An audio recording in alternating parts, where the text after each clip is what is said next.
5 रुपए में अपने घर बैठे अपने शरीर को स्वस्थ करें। एकदम पैर हल्के हो गए हैं और जो दर्द होती थी चलते समय अब बिल्कुल नहीं है। 5 मिनट ही करा हमने, लेकिन बहुत अच्छा है, वेरी इफेक्टिव। 6 घंटे 8 घंटे सोने के बाद भी हाथ ही नहीं उठ रहा जी, उठने को मन नहीं कर रहा जी, चलने को मन नहीं कर रहा जी। मॉर्निंग स्टिफनेस जो रहती है उसको ठीक करे। 5 मिनट पेंसिल ऐसे रगड़कर। ये हमारे कंधे का जॉइंट है, ये एल्बो का जॉइंट है और ये हमारी रिस्ट का जॉइंट। बाइसेप्स और ट्राइसेप्स में पेन है, इन जॉइंट्स को इस मसल खाली बैठे चालू हो जाओ। हाँ शुरू हो जाओ। बॉडी हल्की हो गई है। अच्छा जी, वेट तो लूज नहीं हो जाएगा मैडम?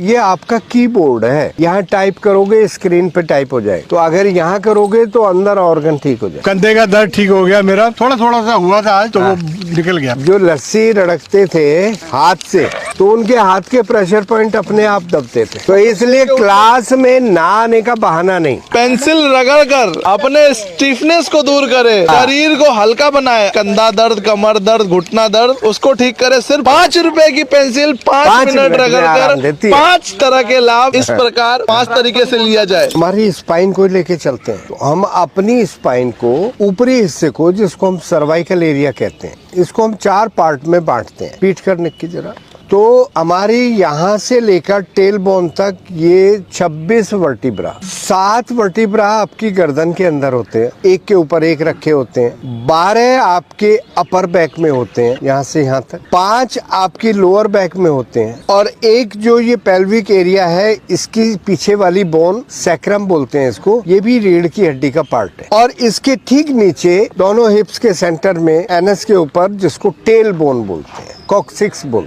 सर्वाइकल रीजन, इसको थोरेसिक रीजन कहते हैं, इसको लंबर रीजन कहते हैं, और इसको पेल्विक रीजन कहते हैं। तो हमने 4 पार्ट में बांट दिया। अब हम अपने हाथ पर इन चारों पार्ट पर कहाँ देखते हैं कि आप अंगूठे को ऐसे मोड़ेंगे जरा, तो ये जो अंगूठे का सेंटर पॉइंट है, अगर हम इसकी रबिंग करते हैं इस तरीके से, तो हम अपनी गर्दन की अकड़ाहट को, अपने मसल्स के स्पाज्म को या सर्वाइकल स्पॉन्डिलाइटिस को इससे राहत दे सकते हैं। जितनी एक्सरसाइज योग में आप करते हैं, अगर आप 1-1 मिनट सुबह शाम इस तरीके से दोनों हाथों पर करते हैं, तो आपको गर्दन के पीछे जो पेन होता है वो आपको इससे ठीक हो सकता है। अगर अपने आप नहीं हो रहा तो मैं फिर बता देता हूँ, यहाँ से लेकर यहाँ तक हमने ये मसाज देनी है। जिनको सर्वाइकल नहीं है या सर्वाइकल में कहीं कोई पेन नहीं है, उनको कोई पेन फील नहीं होगा। और जिनको सर्वाइकल में कुछ डिफॉर्मिटी है, कुछ डिस्क आगे पीछे हो रही है, बल्जेस है, पेन है, मसल्स पेन है, उनको ऐसा करने में पेन फील होगा। तो ये इसकी पहचान। अब उसके बाद जो हमारी पीठ का हिस्सा आता है, अपर बैक, लोअर बैक और